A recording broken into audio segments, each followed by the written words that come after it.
Hello class 8 student. तो बेटा last video में हमने आपको सैटेलाइट्स के बारे में बताया। अर्थ का नेचुरल सैटेलाइट मून है, इसके बारे में बताया। मून पर क्या है, क्रेटर्स है, पहाड़ है, स्टीप तीखे गड्ढे हैं, ये सब हमने बताया। तो अब जो है बेटा क्या है, moon does not produce its own light.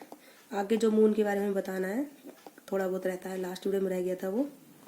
तो मून की खुद की कोई लाइट नहीं होती। हमने ये तो बता ही दिया लास्ट वीडियो में कि मून की सरफेस बड़े बड़े गड्ढे हैं, चट्टान है, कोई एटमॉस्फेयर नहीं है, दिन में बहुत गर्म होता है, रात में बहुत ठंडा होता है। मून अपने एक्सिस पर रोटेट करता है, अर्थ के चारों ओर रोटेट करता है। और ये बाकी अदर जो प्लैनेट है, स्टार्स, उन सबसे बहुत छोटा है, लेकिन पास होने की वजह से हमको बड़ा दिखाई देता है। ये सब हम आपको बता चुके हैं। अब है मून की खुद की कोई लाइट नहीं होती, हमने ये भी बताया था। हम उसको नाइट स्काई में देख पाते हैं। वो किस वजह से, जो भी सनलाइट उस पर फॉल होती है वो उसको बेटा क्या करता है, रिफ्लेक्ट कर देता है अर्थ के चारों ओर, अर्थ के ऊपर। देखो बेटा पिक्चर में सन है, इसकी जो लाइट है मून पर जा रही है, मून पर से रिफ्लेक्ट होने के बाद अर्थ पर आ रही है। बोलो ये बात समझ में आई? जब ये लाइट अर्थ पर आएगी तो हमें क्या दिखाई देगा, मून। देखो बेटा इस हिस्से में, ये जो पूरा अर्थ का हिस्सा है ये सन के पास है, तो यहाँ पर डे है, दिन है इस टाइम। ये पीछे का हिस्सा है तो वहाँ पर रात है, तो वहाँ पर हमें मून दिखाई दे रहा है रात में इधर की तरफ। तो अब जैसे मून यहाँ पर है रात में इस टाइम, ठीक है बेटा, तो क्या होता है बेटा, इस पर जो लाइट फॉल होगी वो अर्थ पर फॉल होगी रिफ्लेक्ट होने के बाद, और फिर हमें मून के क्या होगा, दिखाई देगा। तो मून की खुद की कोई लाइट नहीं होती, वो उस पर सिर्फ सनलाइट फॉल होती है और वो रिफ्लेक्ट होकर हमारे आइस तक आती है। ये हम आपको बता दें। Moon shines with the sunlight reflect by it. किस वजह से चमकता है बेटा, वो जो उस पर सनलाइट फॉल होती है उसकी वजह से। दिन के टाइम में we can not see the moon, in the day time we can not see the moon to the glare of the sun. क्योंकि सन की इतनी ज्यादा चमक होती है, सन का इतना ज्यादा ग्लेयर होता है कि हम मून को नहीं देख पाते उस चमक की वजह से। होता तो वो दिन में भी है, but we can not see due to the high glare of the sun. Okay, तो सन है जो, उसके बाद है moon only during the night time when sun is not present in our sky. हम कब देख सकते हैं मून को, जब हमारे स्काई पर सन प्रेजेंट नहीं होगा, तब उस टाइम हम बेटा मून को देख सकते हैं।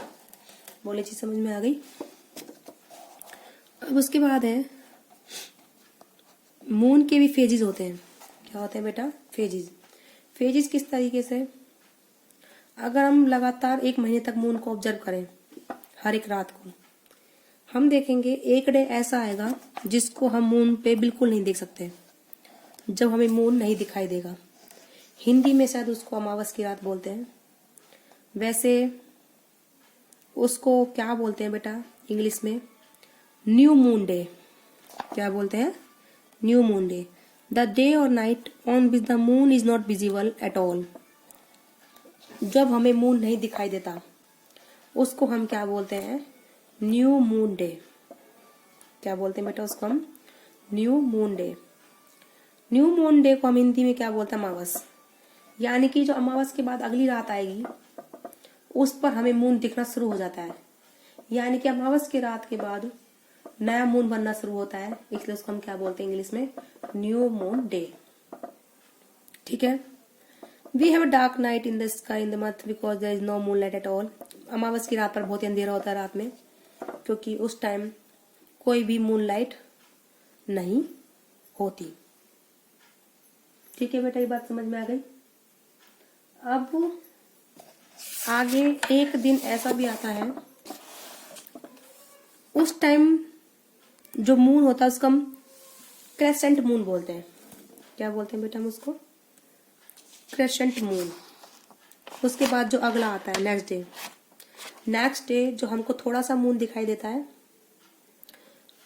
जस्ट न्यू मून डे के next day, new moon night के बाद नेक्स्ट नाइट में हल्का सा जो हमें चांद दिखाई देता है उसको हम बोलते हैं क्रेसेंट मून। तो हर रात जैसे जैसे अगली नेक्स्ट नाइट आएगी, उससे नेक्स्ट नाइट इसका साइज जो है बड़ा होता चला जाता है।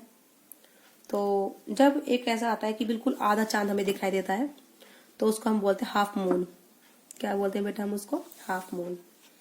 पिक्चर में दिखाया हुआ है, ये बिल्कुल अंधेरा होता है जिस दिन, उसको हम न्यू मून बोलते हैं, हिंदी में अमावस की रात बोलते हैं। उससे नेक्स्ट जो थोड़ा चांद दिखाई देता है उसको क्रेसेंट मून। उसके बाद धीरे धीरे जाओगे आएगा तो अगले दिन, उससे नेक्स्ट डे इस मून का साइज बढ़ता जाएगा। तो फिर कुछ 7 डेज बाद पूरा आधा मून दिखाई देगा, जिसको हम बोलते हैं हाफ मून। क्या बोलते हैं बेटा? Half moon. उसके बाद और इसका साइज बढ़ता रहेगा, मोर देन हाफ मून आ जाएगा। उसके बाद फुल मून आ जाएगा। क्या बोलते हैं बेटा? Full moon. After 15 days from the new moon day, मतलब हमें न्यू मून की नाइट को भी कैलकुलेट करना है, अमावस की रात को भी। उसके बाद 14 दिन और लगा लो, 15 दिन हो गए पूरे। तो मून विजिबल हो जाएगा as a perfect round ball of light in the sky, पूरे गोल एकदम घेरा बॉल की तरह। तो उस रात को जिस पर हमें पूरा मून दिखाई देता है उसको हम बोलते हैं इंग्लिश में फुल मून डे। क्या बोलते हैं बेटा? क्योंकि उस पर पूरा मून हमें दिखाई देता है। हिंदी में इसका बोलते हैं पूर्णिमा। क्या बोलते हैं बेटा इसको हिंदी में? पूर्णिमा। तो जो मैक्सिमम मून लाइट दिखाई देगी वो पूर्णिमा के दिन दिखाई देती है। उसके बाद जैसे जैसे नेक्स्ट डे आएगा और नेक्स्ट डे, जो मून का साइज वो धीरे धीरे घटता जाएगा। देखो अब घट गया, फिर आधा हो गया, फिर धीरे धीरे बिल्कुल आप व्हाइट पार्ट देखो कम होता चला गया ना। देखो न्यू मून के बाद व्हाइट पार्ट बढ़ता जा रहा है, बढ़ के पूरा फुल मून। उसके बाद व्हाइट पोर्शन घटता जा रहा है। तो इट मीन्स उसके बाद जो है, जो चंद्रमा दिखना थोड़ा थोड़ा कम हो गया। तो ऐसा 15 डेज तक होगा। जब वो पूरे 15 डेज हो जाएंगे तो हमें दोबारा मून विजिबल नहीं होगा। We can not this visible again, तो ये कंडीशन आ जाएगी दोबारा। ठीक है, तो ऐसा हर 15 दिन में ये प्रोसेस रिपीट होता है। तो इससे हम ये क्लू निकालते हैं, different shape of the bright visible part of the moon seen from the earth during the whole month, जिसको हम क्या बोलते हैं? Phases of moon. जो मून के फेजेस हैं वो क्या है? अगर हम पूरे मंथ अगर नाइट स्काई में ऑब्जर्व करें तो मून का हर दिन हमें अलग अलग जो उसका साइज है दिखाई देगा। जैसे मैंने बताया, फुल अमावस की रात पर, न्यू मून पर बिल्कुल अंधेरा, उससे नेक्स्ट डे थोड़ा हमें और हल्का मून दिखाई देगा, उसके बाद और ज्यादा। 15 डेज के बाद ये पूरा दिखाई देगा हमें, जिसको हम बोलते हैं फुल मून डे या फिर नाइट। फिर उससे नेक्स्ट डे बाद ये मून धीरे धीरे घटना शुरू हो जाएगा। 15 दिन बाद ये पूरा हमें नहीं दिखाई देगा। फिर दोबारा कौन सी डे आ जाएगा बेटा? New moon. फिर 15 दिन बाद फुल मून, फिर न्यू मून। न्यू मून को हिंदी में अमावस बोलते हैं और फुल मून को हिंदी में पूर्णिमा बोलते हैं। तो यही जो हमें इसके जो अपीयरेंस है, जो इसकी ब्राइटनेस है, अलग अलग शेप की दिखाई देती है। साइज उसका घटता बढ़ता रहता है विद टाइम।